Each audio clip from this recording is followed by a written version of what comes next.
Hello শিক্ষার্থীরা, সবাইকে স্বাগত জানাই আবারও নতুন আরো একটি ভিডিওতে। আশা করি তোমরা সবাই ভালো আছো।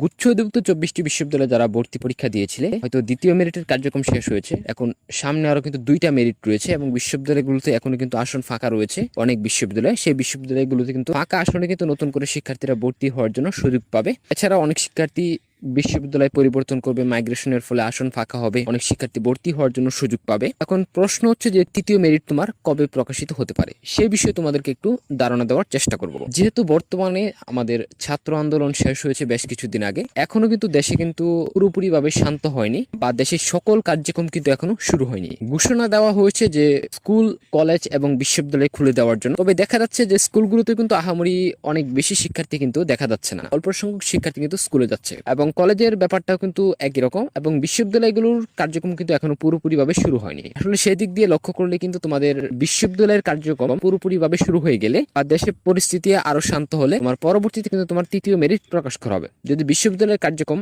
সঠিকভাবে শুরু না হয়, ততক্ষণ পর্যন্ত তোমাদের তৃতীয় মেরিট প্রকাশ করা হবে না। মোটামুটি লম্বা একটা সময় কিন্তু এখানে লাগতে পারে তৃতীয় মেরিট প্রকাশ করার জন্য। তবে আশা রাখছি খুব অল্প সময়ের ভিতরে আসলে তোমাদের এই ভর্তি প্রক্রিয়ার কার্যক্রমটি শেষ করা হবে। এছাড়াও সামনে তোমাদের কৃষিগুচ্ছ রয়েছে, কৃষিগুচ্ছতে তোমরা অনেকে ভর্তি পরীক্ষা দিবে এবং যারা গুচ্ছে ভর্তি হয়েছে তাদের মধ্য থেকেও কিন্তু অনেকে কিন্তু কৃষিগুচ্ছে ভর্তি পরীক্ষা দিয়ে চান্স পাবে। তো সেক্ষেত্রে গুচ্ছে আসন ফাঁকা হবে। তবে একটা বিষয় যে গুচ্ছে আসন ফাঁকা হলেও কিন্তু পরবর্তীতে শিক্ষার্থীরা কিন্তু ভর্তি নাও হওয়ার সম্ভাবনা রয়েছে। তবে দেখা যাচ্ছে তোমার একটা বিষয় যে গুচ্ছের কার্যক্রম কিন্তু প্রায় শেষের দিকে। প্রথম এবং দ্বিতীয় মেরিটে গুচ্ছের প্রায় 97% আসন পূরণ করে নিয়েছে, মানে আর 3% আসন তোমার ফাঁকা রয়েছে। এই 3% আসনে কিন্তু খুব অল্প সংখ্যক শিক্ষার্থী কিন্তু ভর্তি হওয়ার জন্য সুযোগ পাবে। যদি কোনো শিক্ষার্থী ভর্তি বাতিল না করে বা বিশ্ববিদ্যালয়ে পরিবর্তন না করে বিশ্ববিদ্যালয় না ছাড়ে, সেক্ষেত্রে কিন্তু আসন আর ফাঁকা হচ্ছে না। তাই দেখা যাচ্ছে যে যারা খুব কাছাকাছি পজিশনে রয়েছে শুধুমাত্র তারাই কিন্তু ভর্তি হওয়ার জন্য সুযোগ পাবে, আর বাকিরা কিন্তু ভর্তি হওয়ার জন্য সুযোগ পাবে না। তাই যারা এই শিক্ষাবর্ষের চান্স পানি, তোমরা সেকেন্ড টাইমের জন্য প্রিপারেশন নিয়ে নিতে পারো, অথবা তোমরা কৃষিগুচ্ছের জন্য